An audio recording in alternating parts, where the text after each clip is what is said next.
નમસ્કાર મિત્રો, વિડીયોમાં તમારું સ્વાગત છે। તો મિત્રો, તેનાલી ખૂબ જ મોટી અને દુઃખદ ખબર સામે આવી રહી છે।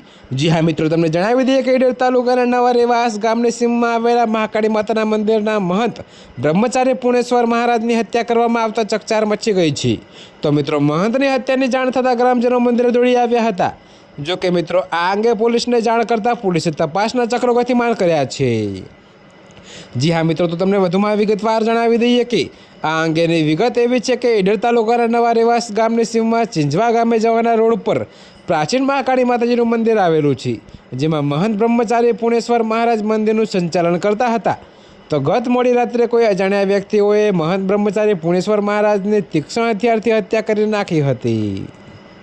જી હા મિત્રો, તો તમને વધુમાં એ પણ જણાવી દઈએ કે જેની જાણ થતાં આસપાસના લોકો મંદિર પરિસરમાં આવ્યા હતા અને પોલીસને જાણ કરવામાં આવી હતી। તો મિત્રો, ઈડર પોલીસે ઘટના સ્થળે પહોંચી મહંતના મૃતદેહને પીએમ માટે ઈડર સિવિલ હોસ્પિટલમાં મોકલી અપાયો હતો। જો કે મિત્રો, મંદિરના મહંતની હત્યાનું કારણ હજુ સુધી જાણી શકાયું નથી। તો મિત્રો, અત્યારે હાલ માટે આટલું જ। મળીશું નવી અપડેટ સાથે। અને જો તમને અમારા વિડીયો પસંદ આવતા હોય તો વિડીયોને લાઇક, કોમેન્ટ, શેર અને અમારી ચેનલને સબસ્ક્રાઈબ કરવાનું ભૂલતા નહીં મિત્રો।